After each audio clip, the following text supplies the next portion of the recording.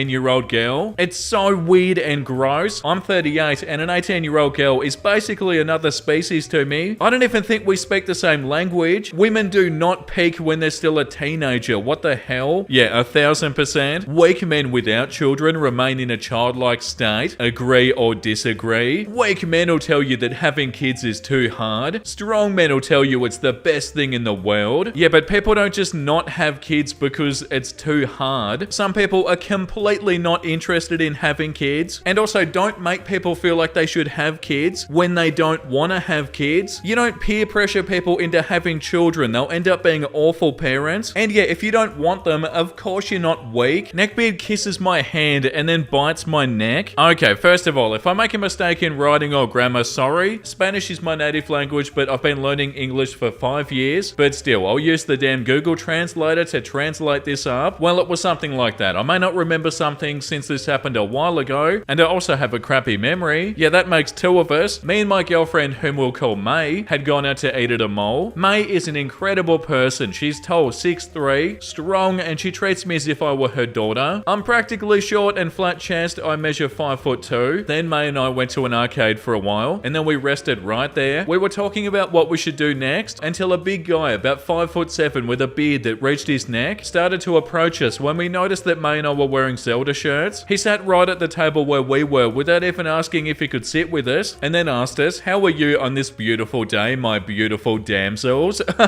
No way! May and I just left there without saying anything. We got up from the table, picked up our things, and now not a single word came out of our mouths. And then this disgusting son of a biatch grabs my hand and kisses it, and then bites it like it's the most normal thing in the world, but not a soft bite. He literally bit me so hard that for a second I thought I was bleeding. Then I literally yelled the loudest shout I've ever given in my whole damn life while trying to get my hand away from that thing. May, what the hell is wrong with you? As she pulls away from that guy. Let's call this guy Pony Shirt, since he was wearing a My Little Pony shirt. What? I was showing the lady my kindness and the good treatment I give. May, but you don't do it by kissing her on the hand and biting her. At this point I was in shock. Pony Shirt, why not? There are no knights in this world full of filthy creatures who call themselves men. May, but why the hell would you bite her? Pony Shirt, to show the love I have for my little canine partner. I'm a strong and dominant wolf. Yeah, hopefully this isn't real. May, you really are a freak. By this point, a security guard from the center had already heard the whole disaster. Security guard, what's going on here? May, he bit her. Security guard, what? Pony Shirt, oh officer, I was only showing my love to this cute lady. May, no, you bit her. I couldn't say anything. May, hey, say something, Mary. I tried to say something, but only mumbling came out. Pony Shirt, see, they've fallen in love with me. M'lady, please let me take you on a date. Security guard, alright, enough, you'll come with me. We're really sorry for the mess, girls. Pony Shirt, what? I'm not going anywhere without my lady. And then they try to pull me away from May. Security guard, hey, stop. Thank God for the security guard. Pony Shirt, get away from me and my lady. Security guard talking to his radio. Well, we have a crazy old obese man who tries to talk to a girl with him. Yeah, bring the police, please. Then a few police officers came to help the security guy. They grabbed Pony Shirt from one arm and pulled him away from us, directly into a police car. Security guard, please excuse the inconvenience caused. Accept this coupon as an apology from our store. May didn't accept the coupon, he just thanked the guard, and we left as soon as we could. And then May and I went to the car. On the way home, we started talking about what happened a few minutes ago. I felt instantly good when hugging May. She calmed me down. A few weeks later, somehow he managed to find me on Facebook. He commented something on one of my photos with May. Sorry for my behavior, my ladies. I'll control my wolf instincts next time we see. I immediately block him away from my Facebook profile, and luckily we never saw that guy again. Also, I remember that once we went to meet at the mall again, I swear with all of my soul there was a picture of him with a text that said, "Beware of this guy, he was accused of attempted you know what after he was arrested in this same center. As a precaution, please let us know if you see them." Damn that guy. Also, she seeing how I'm writing this, correcting me if I have any error or something's wrong, since she has a better memory than me, since I was also in shock. Sorry about my wolf-like instincts. I didn't think I'd read something like that today, but yeah, that's not how you greet somebody. Just go straight up to them and sits on their table, and then kisses their hand and bites them. Yeah, that's awful. The Epic of Fredbeard. Introduction, Sassy Lemon me. At the time, little self-esteem, 28, 5'7", about 170 to 160 pounds in this story. I like video games, Magic the Gathering, D&D, and a lot of other nerd stuff. I'm perfect beard bait. Fredbeard, overweight, smelly, looks like he wears the same clothes at work and outside of work, and he definitely does. Not a fan of women's rights or religion. Hangs out in the toy section of Walmart when he's not at work. Newfus, my newfie work friend. Hates neckbeards and people that kick others when they're down. Really sweet guy. D, the assistant lead hand. She's a minor character in the beginning, but she rotates people through the sections of the line. She's a minor character in the beginning, but she rotates people through the sections of the line. The setting was a recycling plant garbage sorting job. Long hours and low pay and dangerous work. The garbage comes down a conveyor belt after being sorted by machines that do a mediocre job. I started working at this place after burning a few bridges and taking a lot of mental and emotional abuse from former friends. I was in a bad headspace as a result, so I felt like I fit in with the garbage really well, despite being a very mild germaphobe, but I could listen to music while I worked, so I blocked a lot out. I sort of fit in with some of the people I worked with back then. There was really no issues. Newfus started soon after I did. We got along and we became work buddies eventually, and then Fredbeard came back. I say came back because apparently he was off for a year because he'd gotten himself run over somehow. He felt the looking of both ways when he crossed the street was below him, and that his girth would allow cars to see him better. Unfortunately, he underestimated ice and his gravitational pull, so his first day back he gets put aside me on the line. I'm pretty easygoing though, and I had been warned about him, and I thought I was prepared. No. So the first thing he says to me is, "So you some lesbian feminist or something?" I am a shock. What? I wasn't sure how he arrived at this conclusion. Yeah, well, most women that color their hair crazy colors like you just hate men for existing. No, I'm not like that. I really support equal rights for all sexes. Otherwise, I'm pretty chill. I try to remain pretty neutral with a lot of this sort of stuff. I jokingly referred to extreme feminism as feminazis when he spurted this gem. I wouldn't put a pack of rabid bee archers bent on tearing families apart in the same group as Nazis. They were all about socialism and not as bad as people made them out to be. Oh, haha, nervously laughing, thinking he's just making a really strange joke. He goes on to try to paint Nazis in a good light. I'm just trying to do my job and not form any damning opinions yet. I thought he was messing with me, I really did. I just wanted to keep my job and get out of debt. Hey, how do you feel about Muslims? Sparks Fredbeard at some point when my attention had blipped out. Huh? I want to go to a mosque with a pet pig and just hang around to see how many I piss off. I've never seen so much malicious glee in someone's face. Well, if that's what you want to do, then go ham. I haven't got anything against them. I just think the extremists are maybe a little misguided. He didn't seem to like this answer much. I personally believe that religion is a huge part of human culture. When the buzzer went for a break, I could not have been more relieved. I told him it was nice meeting him. No, it wasn't. And I went off to meet with Newfus and D. How was working with Fredbeard? D asked as Newfus looked on curiously. He's, an interesting person, I guess. Super weird. We all laughed it off and began chatting about any number of things going on. That's only the first of many awful and strange things that happened until I had a mental break and quit. If anyone wants to hear them, I'll write them up. Oh my god. That's revolting. And yeah, with that being said, let's read the next one. Fredbeard continued in Fredbeard Calls Me Fat. The same characters as last time. Me, Sassy Lemons, 5'7", 170 to 160 pounds. Avid D&D player and Magic the Gathering player and Pokemon Go player. At this point, I was crushing hard on Newfus. I was asking him to come out to play all the time. It was so cringe lol. Newfus, fluffy blonde adorable newfie guy I was crushing on. Super nice human being. Also crushing hard on me. I had no idea I'm dumb. Fredbeard, a large neckbeard. He was a good foot taller than I am and 3 times as wide. You could smell him before you saw him, even though we essentially worked with garbage. His chin and neck was blessed with a thick beard. His voice was strangely high and nasally. Newfus and I had been spending a lot of time together after work playing Pokemon Go. We were really the only people who got out and got active, so understandably, I guess we got made fun of for playing so avidly. We'd go home after work and shower and eat, and then we'd run back out to play until like 11 PM. I didn't care. Newfus was really nice and interesting. This began to draw the attention of Fredbeard as well as a few others. Summer was awful in this place. It was hot and the smell got so much worse, but somehow you could still smell Fredbeard over it. At some point while the line went down, Fredbeard decided he wanted to make fun of me. Get me going a bit, I guess. Hey Lemons, there's a new Pokemon that appeared in the building next to this one. Oh, which is it, Fredbeard? I cocked my head to the side signing, wondering what he was about to lay down. Oh, well, it's B, another co-worker, but he's dressed in a panda suit and he's holding a pride flag and wearing wearing bondage gear. It's called Panda Pride. You should go get it. He starts laughing like he's made the best joke ever. I take a deep breath and I try to figure out the word salad that was thrown at me. What? What even did you just say to me? I feel like you just unloaded some deep-seated fetish you have and some repressed feelings for B. Maybe you should talk to a counselor about this, or B maybe. Like, dude, I'm the wrong person for this sort of confession, I yelled, unable to stop myself, laughing half at him in confusion. Like, where did this come from? And more importantly, why? A few other people around me started laughing as well. He slunk off for about 20 to 30 minutes. He came back over with a box for an inflatable horizontal mumbo doll called Fatty Paddy. Keep in mind, I still had some issues with my self-esteem. I've been overweight for most of my life. This was the first time I was at a reasonably healthy weight. That said, he puts it in my face and says, I saw this and I almost thought it was you. Is this your body with a different face on it? He started laughing again. Are you trying to say I'm fat? I bite back a lot of venom. It bothers me, but I'm trying to come up with a witty reply. Yeah, everything but the face. Did you just not want people to know it was you? I don't know when you saw me naked, but I'm pretty sure you can be charged for that kind of behavior. Only if I get caught. For all you know, you'll look out your window tonight and see me, he cackled. I felt sick. He's seen where I get off the bus to go home, so it wasn't a fair stretch to assume that he would follow me or ask around to find out. I called him a creep, to which he laughed creepily and left me alone for the day. Today he had won, and he would once in a while. Not every story has a happy ending after all. Whoa, okay, now I feel like it's time for something wholesome. I'm so excited to read more of these. Let me know down below if you want to see more of these, guys. But yeah, for now, I think that's enough neckbeards for today. Let's read something that isn't terrifying. My dad, 79, went from I don't want that dang cat to carrying her to her room for her bed each night. Oh, that's so bloody beautiful. It's so cute when dads are like, no, I don't want a cat. And they end up loving them so much. I'm always getting stuck in my head. So I'm trying to make it a nice place to be. Wow, that's so awesome and so true. It's actually kind of unbelievable how important this is. Like, to try and have a positive self-dialogue. Yeah, that's so beautiful. Yeah, the horizontal mumbo is cool, but if you ever gone puss puss puss puss to a cat on the street and it came running towards you. Oh yeah, that's so cute. I actually don't think this has ever happened, but I can't wait until it does. This is the greatest day of my life, yelled the barista as she literally jumped out the drive-thru window to give my pet pig a cup of whipped cream. Oh yeah, today is a beautiful day. What's that? You've got a pig in your car? Would your pig like a cup of whipped cream? Like, how did this situation even happen? Did they ask if they could do this, or did they say that they had a pig in their car? I wish I was there. Teen and his cow lose at the state fair, take a nap together, and they win the heart of millions instead. Oh, they don't mind that they lost because they have each other. Just having a snooze with your cow, you know, as you do. Someone in our neighborhood makes their own honey and sells it in a box outside their home. Today, as I put some money in and I picked my jar of honey, someone from the house yelled, Guten Tag, would you like to meet the bees? Like, hell yeah, I'd like to meet the bees. I like to imagine that they introduced every single one of the bees to them. That's very heartwarming.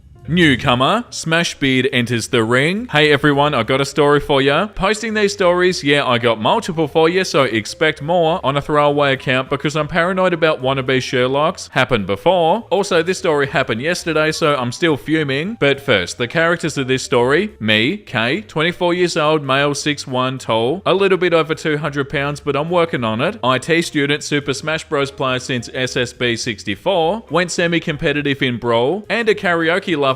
Not relevant for this story though. L, 25 years old, female, about 5'4" tall, my girlfriend of 8 years and an absolute sweetheart, plays Smash since Melee, is really well endowed in our beard's objective affection. For the love of God, don't be Smashbeard. SB, male, reeking of sweat and cheese, a little bit taller than L, easily 200 plus pounds too, but it looked like a lot more since he wasn't as tall as me, and a sore loser. With the characters introduced onto the story, as some of you may know, Super Smash Bros. Ultimate is releasing on Friday, so our student council actually organised a Smash Bros. 4 tournament in a free room with a beamer, as Smash Bros. Is widely popular in our study field. Me and Elle have played Smash since our childhoods, and when we met each other we became sparring partners and began coaching each other. I'm maining Ness and Lucas. She plays a very mean Peach, so naturally we're very stoked about playing at my university. We arrived about an hour early and we went to register ourselves for the tournament, putting each other down as coaches, which caused some confusion with the organisers since we wouldn't have coaches than if we played each other. Then we went into the room to take our seats and started to unpack our controllers. You have to bring your own, so you can't blame a faulty one. Around 15 minutes before the tournament began, I'm suddenly hit with this rotten smell. I look over my shoulder and I see this unwashed kid waddling towards us. He sits down next to Elle, and within seconds we're internally cringing. Neckbeard, hey beautiful, are you here to cheer someone on? This is going to be good. Elle waves her controller and I tell him she's here to play. He scoffs at me and claims his certain victory. Neckbeard, don't even bother with me here, the winner is already decided. I roll my eyes. I play a lot of local tournaments at local conventions and I've never seen this guy, and I can't stand him already. In the 15 minutes until start, he constantly tries to make inappropriate small talk with Elle while she just looked uncomfortable, asking her stuff like her cup size, her measurements, if she was still a virgin, etc. Oh my god. She just sat there not knowing what to say, and when she tugged on my sleeve, I switched seats with her. Neckbeard, hey, I wanted to talk to that lady. Me, too bad she doesn't want to talk to you. Neckbeard, what do you know? Cuck, you're probably only here to get in her pants anyway. I have no words, and then Elle piped up. Yeah, he doesn't need to follow me like a dog for me to, you know what, him senseless. If I drank something at that moment, I would have spewed it out. I could barely contain myself. Elle is awesome. I love that girl. The look on the Neckbeard's face was priceless. Pure rage and resentment and anger towards me. Anyway, the tournament started and one by one pairs were called onto the makeshift stage, which were 4 chairs in front, 2 for the players and about 1.5 meters back another pair for the coaches. I know some of these people from studying, but some are completely new to me. I take it all in, trying to pinpoint players' preferences to use against them later. While Neckbeard is still making glances around me towards Elle, when my name was called, Neckbeard made an attempt to sit next to Elle, but was soon shut down when she stood up as well. Neckbeard, where are you going, my lady? I thought we could continue our conversation now that this cuck has to play. Elle, first off, I'm not your lady. Second, I'm his coach and girlfriend, so excuse me while I'm doing my job as his coach. For those who don't know, coaches are other Smash players sitting near the contestants in tournaments, advising players as the match is played. So naturally, Elle is sitting behind me while I play, and I'm sitting behind her while she's playing. I play Neckbeard in round 2. Dude took out a girl playing Samus in round 1 while he played Cloud. Neckbeard gets in my face when we sit down. I challenge you for the lady's hand. Do you accept or have you no honor? I choke back a laugh. Me, are you always talking like that? Also, what do you expect when you win, that you can just take her home with you against her will? She's not just some prize to be won, you know? Neckbeard, after I beat you into the ground, she'll know who the better man is. Me, yeah sure, whatever you have to tell yourself to feel good about yourself. Neckbeard proceeds to get absolutely destroyed. Always jumps out a shield into a down aerial and wonders why he gets punished. His first stock is gone after about 40 seconds. His second was a little quicker when I grabbed him into down throw into 3 quick forward aerials into Spike with PK Thunder 2, basically pushing him off the edge and then flinging myself downwards at him. One of my flashier kills this year. Doesn't happen often, but when it does, it feels amazing. He calls cheats. Organizer rolls his eyes. I couldn't have messed with their game. He tries to call cheating because Elle coached me and he had no coach, but gets told off and sent a loser's bracket to determine his final placing. Elle was also taken out in round 2. She got bad luck playing the person who would ultimately win the tournament, but she actually played Neckbeard in loser's bracket. Neckbeard, so we meet again, my lady. Don't worry, I'll go easy on you. Me, don't. You should be grateful if she goes easy on you. Neckbeard gave me an angry stare and then the match began. It took like 5 minutes, but Elle managed to fling him out while losing 1 stock herself. Neckbeard is pissed, shouts and raises his hand at her. The audience inhales sharply. I see red and I grab his shoulder, sending him backwards onto the floor. The organizers kick Neckbeard out of the building while I'm only shouting at him, asking what the hell is wrong with him. After that, the tournament finished smooth. I took 5th place while Elle took 34th. Let's never meet again, a-hole. I hope you got your daily dose of cringe from this. If demand is there, I'll post some stories from local anime cons, as Elle and I are huge anime fans who know how to behave themselves in public though. Until then, have a nice day. I don't know if we've read this before. On one hand, it sounds familiar, but at the same time, it doesn't. It's so hard to keep track. We've read so many Neckbeard stories. But yeah, how does somebody like this exist? And how do they feel like they can say any of the stuff they said? Oh, I shall take your female from you. Like, it's funny because it's so outrageous, but it is really revolting. The next one is called I Have Dark Hair, So Why Don't You Date Me? Hiya everybody, this is the story of a Neckbeard I met at work. I was going to post this in Entitled Parents, but their son did a lot more than they did. I'm a cosplayer, so I have a few Neckbeard stories, but this was the first one I had outside of cosplay. Cosplay. I'm a 20-year-old bartender who at the moment is in love with Star Wars, mainly Kylo Ren. You may judge me. I have recently bought myself a Kylo Ren hoodie and wore it over to work. It's cold and the hoodie is big and warm. I walked in, greeted my manager for the evening and was about to get changed into my uniform when I heard a voice behind me. This is the Neckbeard. Now, him and his family come in often and he always stayed really quiet. He was on the more overweight side of the scale and had dark, close to black, greasy hair and the neckbeard to match. NB is Neckbeard, EM is entitled mum, CW is co-worker and OP is me. Neckbeard, oh, you like Star Wars? What's your favorite episode out of the series? Now, this doesn't seem out of the ordinary to me. I get a lot of people at the bar who happily strike up a conversation. Now, I have been watching the movies. I'm not that far in and I only know the new ones better at the moment. Me, oh, I really like The Force Awakens. It was great and interesting too. Neckbeard, why on earth would you watch the new ones? The old ones are so much better and they have so much more class. Me, oh, well, I've only just started watching the old ones. I only know the new ones at the moment. Neckbeard, but why? I mean, you can't watch Star Wars unless it's the classics. The new ones are crap. Me, oh, that's too bad. I really like the new ones. Kylo is my favorite character. Neckbeard, why? Because he's a bad guy who treats women like trash. All of you girls are the same, only wanting the bad boys. Now, I will admit, I do love the bad guys in movies, mainly those with dark hair. Loki, Jeff the Killer, Darby from My Hero Academia, Kylo, etc. But I would never go out with people that treat me like trash. Me, I do have a type. Tall and dark-haired boys do catch my eye, but a crappy personality is a no. I begin to make my way to the changing room so I can get to work. My manager took Neckbeard's drink order and took him and his family to a table. Now, this is where I find out that I messed up. When Neckbeard heard me say tall and dark hair, he thought I was flirting with him. I'm not really into dating anybody at the moment, and I didn't realize what I said could have been taken out of context. I get changed, I head back to the bar and begin to make drinks and clean tables if I have nothing else to do. It was a quiet night and I'd finished most of my closing jobs by 8:30 p.m. We shut at 11. Neckbeard and his family had just ordered their food and made another drink order. I made their drinks and I took them over. I placed them down on the table and I asked if there was anything else that people wanted. Mistake number 2. Entitled mum, yes, there is something else. Me, oh, what else would you like? Entitled mum, you seem like a nice girl and very pretty, except for your short hair. I have short dark hair. You would make for a great girlfriend for my son. Nah, surely not. No way they said that. I was taken aback by this and I didn't really know what to say. Luckily, their starters came out fast and I made my getaway. I began to wipe down the bar tables, trying to stay away from the family, and just sang along with the music we play at work. Neckbeard came over to the bar and I had no choice but to go over and make his drink. Me, can I help you at all, sir? Neckbeard, now, my lady, there's no need for such formalities. I just wanted to come over and talk to you more about Star Wars. I shouldn't have done this, my final mistake. I was happy to talk about it and I said sure. I didn't have anything else to do. Neckbeard, so why do you like Kylo Ren? I mean, he's a jerk who hurt Rey and he's part of the dark side. Me, I don't know why, but I really like him. It seems bad, but I like movie villains, mainly those with dark hair. My friends take the piss out of me for it. Neckbeard, but why? Villains will only break your heart and they harm beautiful ladies. I mean, what would you do if you met a dark-haired hero? Me, well, what are they like? Are they funny, mysterious, or caring? Neckbeard, does it matter? They have dark hair and you said you like guys with dark hair. Me, I do, but it's just a preference. I'd still like someone that had light or colored hair, but I really like dark hair. We all have preferences. This is where his true Neckbeard self came to light. Neckbeard, that's true. My girlfriend will be like he was gonna get this type of girl, not preferring this type. Slender, long hair, big boobs for me to touch, and a massive butt for me to squeeze. She'll know how to cook and clean and only want me and nobody else. Someone like Lucy from Fairy Tail or Hinata from Naruto. I was getting uncomfortable at this after he was done. I realized I ran into a true Neckbeard. I tried my best to get away from the conversation, but nothing worked. I need to make a drink. He would still talk to me. I need to clean up. He would wait and then carry on what he was saying. After some time, I went into the kitchen and stayed in there in hope that he'd get bored and leave the bar. Nope. I come back after 10 minutes and there he is, this time with his mum. Neckbeard, oh, there you are. I thought you left without saying goodbye. Me, sorry, I was working. Entitled mum, you know, if you date my son, you won't have to work again. He could look after you and make sure you live in luxury. Me, oh, well, I'm sorry, but I'm not that interested. Entitled mum, and why not? He would make you a perfect boyfriend, and he's your type, tall and dark hair. I mentally smack myself for saying that and try not to seem rude. Me, I'm really sorry, but I'm not interested. Now I'm really really sorry, but I have to get back to work. Neckbeard, why aren't you interested? I have dark hair, so why won't you date me? Is it because I'm not a 6'6" Chad who lifts and listens to metal and treats you like trash? Is that what you want? I was slowly getting angry and doing my best to stay calm. I explained that I have work to do and left to help the waiters and waitresses with their closing jobs. It was now close to 10 and I thought we could go home early if we finish up as fast as we can, but we couldn't because of Neckbeard and his family. We can only start asking people to leave at 11:20. One of my co-workers decided to help out so that we could go home as soon as the Neckbeard's table left. Co-worker, hey, you seemed annoyed earlier. What happened? I explained what happened and I told co-worker that it just pissed me off a little bit. Co-worker understood and decided that he would clean up the areas near Neckbeard and I could do the ones far away. Entitled mum didn't like the fact that I rejected her son and came over to me and demanded to know why I wouldn't date him. Entitled mum, my son is your type, just date him and you can have whatever you want. Sure, you might need to change a few things, grow your hair, maybe some plastic surgery. Me, no offense, but no, I don't want to date your son and I'm happy with the way I look. Yeah, I like tall and dark haired, but I don't want to date him. And then it hits me, a plan that I've only ever had to use once since working here, and besides, my girlfriend would be hella pissed at me. Entitled mum, girlfriend, but you're a girl yourself, you can't have children with a girl. Me, I know, but I really love her, so I'm sorry, but I'm not going to be dating your son. She ended up walking away in a huff and demanded her family to get up so they could leave. Neckbeard looked annoyed and demanded that they stayed. Neckbeard, she just needs a man to change her mind. Don't worry, I just need to show my lady that she needs a true man in her life. I was about to flip, but my knight in shining armor came in the form of a lanky member of the kitchen. Co-worker, hey, can you please not talk about my colleague that way? She isn't interested. Now I left after that. I didn't want to stick around to get more angry, but what I heard from people who stuck around, my manager came, told co-worker off for being rude to customers, and told Neckbeard and his family to leave for being disrespectful to his employees. They left and my manager sent me home once I was done cleaning. Wow, what? Yeah, like this comment says, sure, you might need to change a few things, grow your hair, maybe some plastic surgery. B Archer, what? Who says something like that? Yeah, like how is that something that somebody said? How is that a real person? I'm sure it is real, but I hope it isn't. The next one is called Neanderthal Beard. So this is an odd story that introduced me to a new brand of neckbeard. I'm an archaeology grad student and I love discussing archaeology related topics online. So when I got an invite for a page called Neanderthals, Prehistory and Ancient Knowledge, I was immediately interested. The group seemed cool, mostly just post about Neanderthal archaeology, European prehistory and showing off ancient crafts like stone tools and bows and spears. The founder and admin of the group, let's call him Neanderthal Beard, or NB for short, was obsessed with Neanderthal DNA and loved to talk about his 4% Neanderthal DNA. Odd, but whatever. However, as time went on, he and the mods began to post things that raised all sorts of red flags. They began talking about Neanderthal DNA like it made them super beings. Neckbeard said stuff like how he felt modern Europeans were more Neanderthal than Homo sapiens, and that made them more advanced in health and strength and intelligence. Other members started posting racial slurs and odd theories about how other races evolved from other species. I reported the more ugly comments to Neckbeard and he sent me a message asking, what's wrong with these comments? I was shocked, so I made a post explaining that all humans are genetically similar and that we share more DNA between races than we do with Neanderthals. I was immediately banned and informed I was a race beta and a crybaby. I confronted him about this on Facebook and he refused to admit that anything racist was ever posted, even after I showed him screenshots of members calling non-whites mudfolk and undesirables. He called me names and mocked every time that I tried to ask a question about his personal views on other races. I decided to look at his profile and I quickly saw what I was dealing with. Early 20s, overweight, no chin, baby face and covered in tattoos of European cave paintings. Everything on his profile was Neanderthal themed and he had plenty of right-wing and white supremacy stuff. I decided to warn a lot of my archaeology friends about his group and to avoid such a toxic community. Ew, that's revolting. Yeah, like this comment says, these neckbeards literally have no idea what they're talking about. Yeah, how frustrating. So their idea about all of this is completely wrong and they use it as a way to be racist and awful. Yeah, that sucks. Really sucks. The next one is called Creepy Stranger Wanted Me to Go to His Room to Watch Anime at a Gaming Festival. Long time lurker, first time poster. I apologize for any format errors. I've only recently discovered this subreddit and reading some of the stories reminds me of my own encounter, though I'm not sure if the guy counts as a neckbeard or not. This was a few years ago at a gaming convention called the Insomnia Gaming Festival. I was 18 at the time and I was with my sister for the first time attending the Bring Your Own Computer, BYOC LAN party party. On the second day, we were returning to the LAN hall after a busy day cosplaying with a new friend that we'd met during this when a guy approached us. Neither me or my sister had seen him before. It was clear from the smell that this guy hadn't showered in quite some time. He starts talking about the bring your own computer and asking me a load of questions about it, like was this my first time and was I enjoying it? Things like that. He totally ignored my sister and my friend and only spoke to me. I have anxiety and my sister could see I was uncomfortable, so answered for me. We started to walk away and he followed us. We didn't want to lead him to our seats and PCs, so we went over to the bar. At this point, the guy suggests I go with him to his room to watch some anime that he thinks I may like. I can't remember what it was. I was politely refusing, saying that I was hungry and I didn't feel too well. He then offers to drive us to McDonald's and that my sister could come along if I didn't feel comfortable. At this point, I'm close to having a panic attack. I was struggling to breathe a little. The guy sees this and asks if I'm okay, moving closer to me and putting a hand on my shoulder. Not wanting to seem weak, I used the injury to my ribs that I had from work a few weeks before as an excuse, which was actually mostly true. I was hurt pretty bad. I just didn't want to mention my anxiety because I've had people try to use it to manipulate me before. Because he kept touching me, the anxiety was just getting worse. So my sister pushes him away and said that she felt I had to see the medic. My sister and friend took me to the medical staff and he followed closely, constantly asking me if I was okay. I spent half an hour in the room with just the medic as my sister didn't want to leave our friend with the guy and told that I needed to take it easy. When I came out, the guy was still there. Sister seemed to be getting quite pissed off with him. Of course, they asked what the medic had said, so I told him. The guy then suggested that I go with him to his room as it would be more comfortable than the tent that me and my sister were in. We were sleeping in the indoor camping hole for the event, and again mentioned the anime that he was talking about earlier. At this point, my sister snapped and she starts yelling at him, saying that she wouldn't allow her younger, injured sister to go alone with a stranger. She very loudly told him to leave us alone and we walked away, leaving him standing there with a shocked look on his face. Thankfully, we didn't see him again, but I spent most of the event on edge. Thankfully, the people we were sitting with in the BYOC hall were super nice and said they would tell us if they saw him anywhere near us. Yeah, wow, that's scary. Yeah, the top comment. Unfortunately, guys like this see basic manners as consent. You have to be fearless and firm. Sir, I don't know you. There's no way I'm going to go with a strange man into his hotel room. That's kindergarten level basic common sense. Please leave me alone or I'll have to get security. And the original poster responded. Yeah, and thankfully since then I've gotten help for my anxiety and I've gotten much better at setting boundaries with people so I can shut stuff like this down before it escalates. Yeah, and good on you too. It sounds like you handled this super well. Okay, the last one for today is called Pick the Wrong Day to Wear a Dragon Ball Shirt. Sorry if weird formatting, I'm writing this on mobile. Hi everyone, I hope your day is going epic and you don't have an encounter like this that makes you wildly uncomfortable. So here's the story. I work at my town's local movie rental store. Yes, we're still here and business is great. And we have a lot of regulars that come in during the day that are super cool. But sometimes there's the occasional weirdo who waltzes in and makes my life a little harder. This was one of the days when I closed, so I was basically on my own in the store when this decently larger than me guy came in. I'm 5'11" for reference. He was probably like 6'3" and returned a few movies. Old crappy anime and westerns, of course. He just kind of stood there for a while watching me work. Eventually I asked him if he needed help with anything and he looked directly at my shirt and said, I really like Johan, he's super hot, and Goku too. I like to read hentai manga with them in it. Which one? Ew, gross, incest. And 2, why tell me this? And 3, this man smelled like he rolled out of a rotten coffin from the Black Plague era. He then proceeded to lurk around the store for a few hours. So you all know on the weekend, specifically Saturday, we're open until 11. And he was there from 7 all the way to 10:30. Occasionally I caught him just staring at me from different parts of the store. Major creep vibes. Near the end of his creepy creep session, he came over and asked if we had vampire night, which regretfully we do. So we said, can you come and show me where? So I led him over to the small anime section that we have and I had to bend over to get it. And you know that really creepy feeling you get when you can tell someone is looking at your butt or undressing you with their eyes? Well, I had that feeling when I went to grab it. So I grabbed the disc and I shot back up and I hurried back to the counter, which he followed me to, and put his movie down. Can I also get 2 boxes of hot tamales and the yerba mates, which is both what I was snacking on and what I was drinking? You should come over after this. I know you close at 11. I got a new bed and there's room for 2 in it, and I bought you snacks and drinks, but I'll hold on to them until I see you at my place. Here's my address. He handed me a piece of paper with a crappily scribbled address on it, and when you come, I'll get you as worked up as I already am. And then he left and just sat in his car until I fully closed the store. Oh god. And then I bolted out the back and peaced out as fast as I possibly could. That's my only Neckbeard story, but I super love this subreddit, so I thought I'd share it and I hope you enjoyed. Whoa, that's so so gross and bad and embarrassing and awful and icky and 100% enough for today. We 1,000,000% need to read something wholesome. That was so fun and I hope you had a good time, guys, but that's definitely enough for today. This is Ramen. He visits the pond every day and tries to kiss a turtle. Hasn't had any luck yet. 13 out of 10 would console. Oh, little Ramen.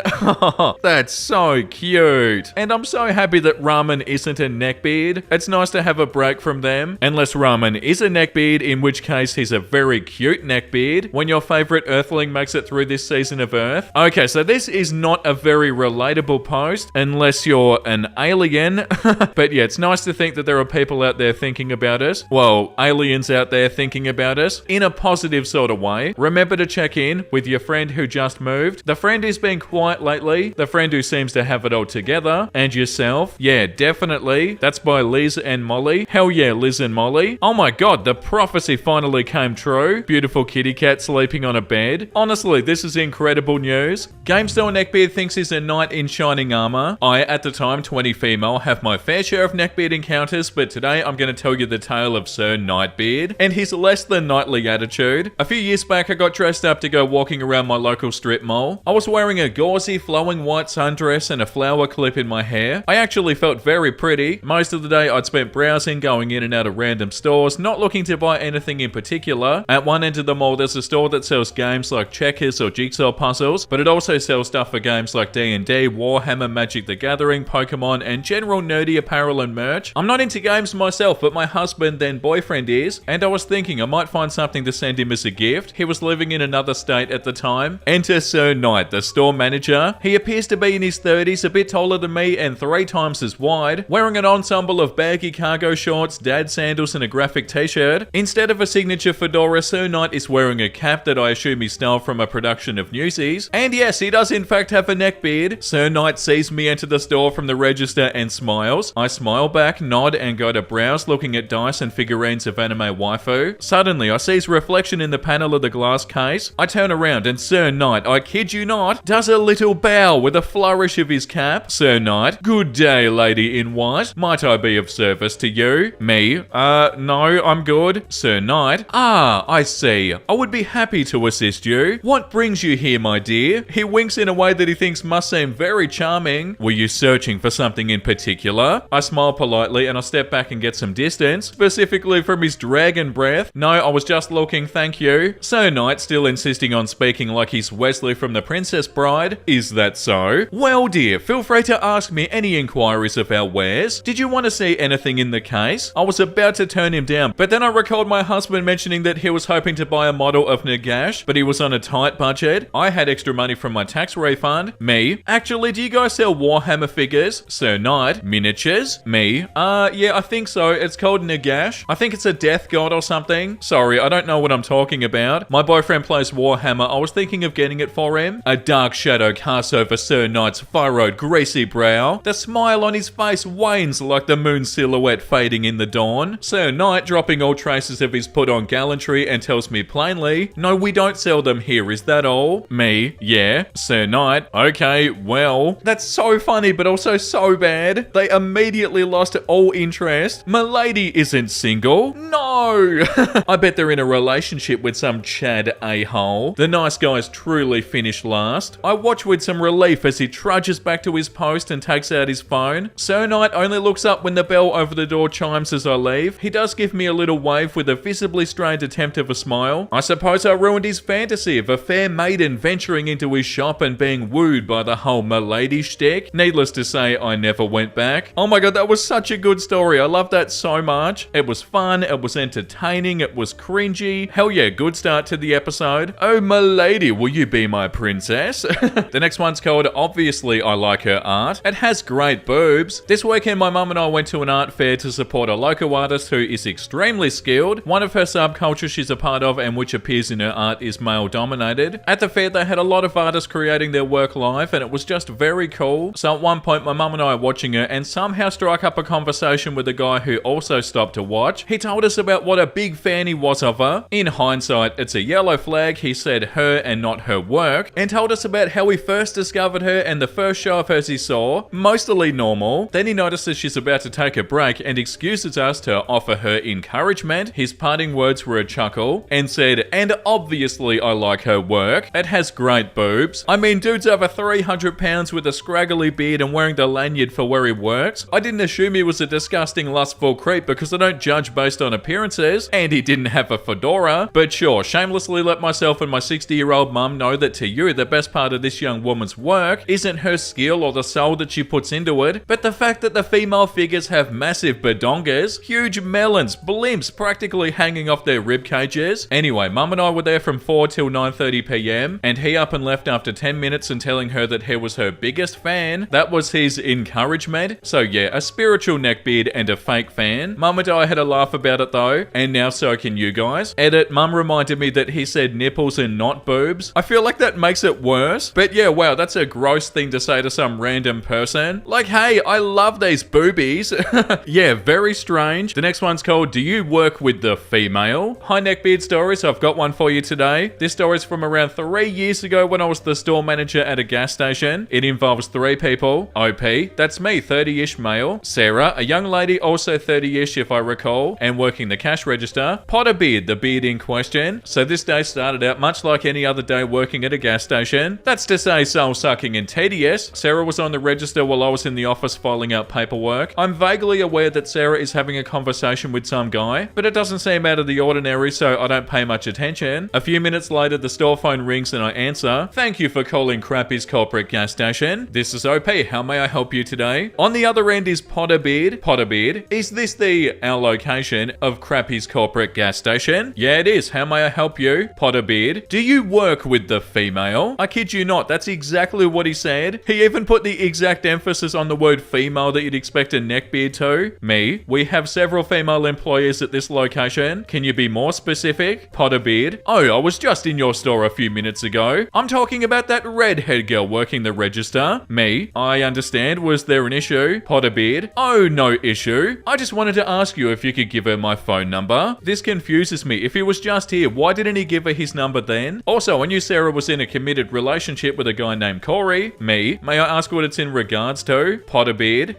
friendship. Me, okay, sure. What's your number? Potterbeard gives me his number and then adds, tell her it's the guy whose Harry Potter scarf she complimented. So I take the number out to Sarah and she says that she barely spoke to the guy and had no idea why he thought that she'd want his number. She chucked the number in the trash, and as far as I know, he never came back to the store. Certainly not the worst story here, but it was certainly odd in the moment. The fact that he referred to her as the female is what's always stuck with me the most. Yeah, like that subreddit, men and females. If somebody does this, it's a huge red flag. So yeah, you think a man is a man, but a woman is just a female. People saying stuff like this is usually the first hint at them having a degrading attitude towards women, or definitely an attitude where they don't think that men and women are like equal or anything. And besides it being super gross and sexist, it's just a weird thing to say. Like, oh, hello madam, is the female here? No, goodbye. The next one's called Library Creep. I'm a college student finishing my degree in early education, and I look like a stereotypical kindergarten teacher. Huge bright glasses and colourful patterned dresses, a la to the great Miss Frizzle. Iconic to be honest, the whole 9 yards. I'm also a bit of a nerd with a somewhat ridiculous love to Star Trek and playing Fire Emblem 3 Houses. All of the FE series honestly. I've also been working my way through Naruto and One Piece at the recommendation of my stepbrother, and I've been liking it so far. I'm open to more suggestions. So, I was sitting in the library trying to focus on my final essay for educational technology when I suddenly caught a whiff of something foul, like a mix of egg salad and stale beer. I almost gagged. I looked up and I saw a really overweight neckbeard walking towards me with the creepiest smile. He was wearing a fedora and a t-shirt that had ramen stains on it. I hope. As he got closer, the stench grew stronger and I could barely breathe. I tried to ignore him and focus on the inner workings of the iReady program, in brackets, its ass, but he sat down at the table across me and started loudly typing on his laptop, sniffing and peeking over his screen at me. He definitely hadn't showered in a while and was sweating profusely. It was really gross and horrifyingly distracting. I started to feel increasingly uncomfortable as he kept glancing over at me trying to strike up a conversation. Neckbeard, hey, what are you studying? Me, oh, just some research for my paper. Neckbeard, what's your paper about? I'm really interested in academia and intellectual topics and you have a lot of books there. Me, it's actually for my educational technology class. Neckbeard, ah, I see. There was an awkward pause where I try to keep working and I ignore the stench. Neckbeard, I like your Starfleet earrings. I'm a sci-fi and fantasy guy myself. Do you like Star Wars too? Do you watch anime? Me? Sorry, I really need to focus on my work right now. Neckbeard. Oh well, you should really take a break. You've been sitting here for like 40 minutes. Me? Horrified. How do you know that? I hadn't seen anybody in this section when I came in. Neckbeard. I couldn't help but watch you come in.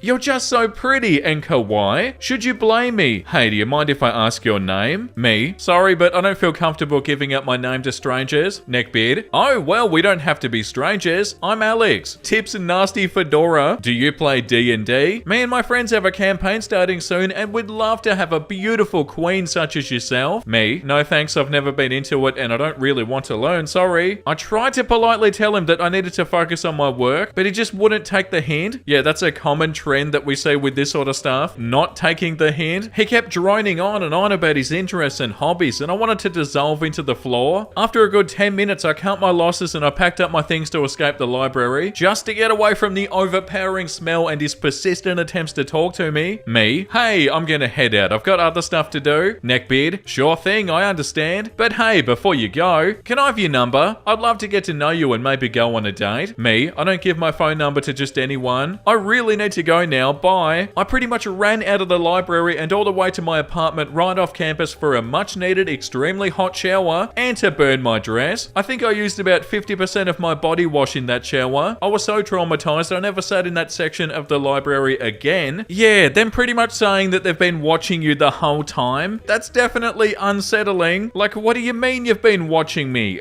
Like, even if they're not an awful person, that's still so weird and unsettling. The next one's called I deal with my freeloading neckbeard brother daily. Before we start, small content warning for some bigotry, racism, homophobia, transphobia, misogyny, and animal abuse mentions. Also, you might not want to read this while eating. Oh god, I don't know if I'm ready for this. Hi guys, I've been dealing with him for about 5 years, and I'm really glad to see that there's a place to tell stories about people similar to him. I'm also on mobile, so sorry if the formatting might be a bit crappy. Anyway, here's my general experience with my neckbeard brother. We'll call him Nerdbeard, since he's one of those people who has to get a bunch of merchandise of the popular things for no reason. I, 21 female, still live with my parents at the moment. I'm trying to find a job related to what I got a degree for, but it's hard since the town I'm in is literally in the middle of nowhere and favors oil and railroad jobs. I'm hoping that I can find something soon and save up enough to move out, because the neckbeard who also lives here is making my life a living hell. Neckbeard, 32 male, is probably the textbook image of a neckbeard. He's unhygienic, has a long unkept beard on his neck with no mustache, doesn't wear a shirt at all unless he has to go somewhere else, which other than work is rare. He's very unhealthy and constantly gets big Sprites and a bunch of prime drinks almost daily, which is especially bad since he's very morbidly obese, probably 500 pounds, and has bad kidneys and other health issues. He's had to be rushed to the hospital twice and almost died one of those times, yet he didn't learn his lesson and I doubt he ever will. He also constantly makes himself food, sometimes grabbing whole bags of chips and eating them all. He'll even drink the last chips in the bag. What does that mean? Eating them like you're drinking them or genuinely putting liquid in them or something? Please tell me it's the first one. He also does things like burp loudly and joke about others doing it instead of saying excuse me, like anyone else would, scratch himself, pick his ears, etc. He's very disgusting and I don't know how we can live like that. It'd be bad enough if he were just like that and didn't bother anybody, but Neckbeard insists on staying on one of the living room couches instead of his own room. Right, okay, so he's always there. He never picks up after himself, so the couch he stays on is piled with his garbage. Gross, this is so bad. Everyone else is pretty much forced to clean after him. He also likes to be obnoxious as hell to anybody who walks by, constantly trying to make jokes while treating everyone like a little kid. Oh my god, you've got to get out of there ASAP. He also hogs the TV all day and makes everyone watch whatever he's watching or playing, mostly bootlicking cop shows, some generic fantasy series, and Jeff Dunham. Nerdbeard is also a huge bigot. He listens to TikTok at full volume and the main stuff he watches includes Ben Shapiro and Matt Walsh and some conservative thirst trap accounts that say awful racist crap, mainly about black people. I was sitting in the living room with him once and I heard him listening to Ben Shapiro constantly misgender and talk about a trans teenager's genitals with a disturbing amount of glee. Nerdbeard was predictably laughing along with that annoying ass cackle of his. He also likes calling anyone who he thinks is a liberal a snowflake, even though one time he got angry with the idea that Wednesday in the new Wednesday show could probably be gay, literally going off on a rant about how liberals need to stop making straight characters gay. He also went off on a rant regarding the Hogwarts Legacy controversy by saying that those you-know-whats need to stop complaining about a video game name and figure out which bathroom they need to use. Oh god, this person sounds awful. I was in my room, but I could still hear everything, and I desperately wanted to deck him in the face. Since I'm a closeted trans girl myself, nobody in the house seems to take issue with all the crap he says. My family is conservative, so it's just that much worse. Unsurprisingly, Nerdbeard is also a huge misogynistic pile of crap. He's been in 2 relationships, one local and the other being long distance, and both of them did not end well. I'm not sure about the details, but he's called both women biatches, and I can only assume that the Neckbeard was strong with him, and they decided to leave after figuring that out. Outside of that, he watches alpha male TikToks and likes calling women females, even making creepy jokes about me and my twin brother dating twin females. Not to mention that we have dogs that need to be watched during the day, and Nerdbeard is often put in charge. Despite this, he neglects them all day and makes me do all of his work. When he's alone with them, he'll bloody scream at the top of his lungs, cuss them out, and he's even gotten violent with them. Oh, what? Slapping them and even knocking the younger dog over when he was small by pretty much kicking him. Oh no, it just gets worse. And the worst part about all of this is that he's fine living this way. He's fine being a 32-year-old slob who sleeps on the couch all day and complains about his very easy job of being a video switcher. He gets a decent paycheck, but he spends it all on Harry Potter and Star Wars crap that he'll use once and never again. He also thinks he needs to buy deluxe editions of every popular game that comes out, which usually cost $80 nowadays as far as I know. He could be using it on rent, but he refuses to do so. Yeah, this is like a 14-year-old boy that never grew up. My parents both seem to be sick of it, but my mum just enables him. At the very least, my dad doesn't have much of a choice since it's my mum doing 99% of the enabling, and my dad always gets scolded for upsetting Nerdbeard for stupid reasons too, such as making a harmless joke or talking over the TV. My dad has tried to find a place for Nerdbeard to rent, but my mum shut that down for whatever reason. My brother also has some kind of immunity or something because my mum will yell at everybody else except Nerdbeard, even threatening to kick out my younger sibling who's about to graduate high school. In general, my mother just likes to take out her frustrations on everybody else, but not her dear sweet Neckbeard son. Knowing that he's not going to move out makes me even more determined to find a job myself and escape this household. So yeah, that's the gist of it. I've been writing this on and off for about 2 hours, and I'm tired of writing about my brother, so I won't. Apologies about any grammatical errors or if this is generally a bit messy to read, but I needed to get all of this off my chest. My brother's awful, and I hope I can get away from him soon. Yeah, oh my god, I hope you can too. It'll feel so good when you get out of there. I can't even imagine how toxic and just soul-crushing it would be to live with somebody like this. Like, how are you meant to be in a positive, happy mood and actually do something with your life? Or even just be in a good mood consistently if you live with somebody like this? I don't even think you can, so you need to get out of there. So yeah, seriously, good luck with this. But yeah, that's the positive. It's going to be amazing when they get their own place. Like, oh my god, I live in my own place, and when I wake up in the morning, there's not going to be somebody there bringing me down. That's amazing. The next one's called Everything Was Fine Until We Got to His Nest. So I went on a date with a guy called Alex, and he wasn't exactly a typical Neckbeard from the outside. He was slim, well-groomed, and actually kinda handsome, and the date was actually going well until we went to his place. He said he was living with a flatmate. Fair enough, I wasn't expecting the highest degree of cleanliness from that. The entrance was already quite messy, but I let it slide and I followed him to his room. Now, I'm by no means particular and cleanly. In fact, my room can be quite a mess too, but if I expect to bring someone over, I make sure to tidy things up. There was trash and all kinds of stuff laying around everywhere and on every surface. The only tidy spot in the whole room was his bed and a portion of the floor, and on the walls there were badly black and white printed pictures of anime characters everywhere. He, of course, put on an anime, and I tried to convince myself it wasn't all bad, because he was charming and funny back at the bar when we had a drink. I went to the bathroom, and that crap was messy too. All kinds of stuff and products and dust collecting in any free spot, and I had my phone still in my back pocket, so in order not to dump it in the toilet or on the floor, I had to put it somewhere before pulling down my pants. As much as I was grossed out, so I placed it on the counter, but due to the mess, it kinda didn't catch my eye that it was still laying there when I was done, since stuff was laying around everywhere anyway. So when I left later, I only realized on the city train that I didn't have my phone. The city he lived in was an hour from home and had the second highest crime rate in the country, so I was low-key terrified running around alone being hit up by sketchy dudes left and right in the dark, looking for his apartment. I didn't even remember an address, so it's a miracle I even found his place. When I told him I forgot my phone and I just wanted to get it, I think he thought I was making an excuse to come back, so he really went for that kiss. He pushed me against the wall and kissed me hard. Oh my god, what? Like the dude bit me like he was Edward Cullen or something. My lips hurt and I was super grossed out, so I just told him I needed to catch my train, took my phone and fled. What?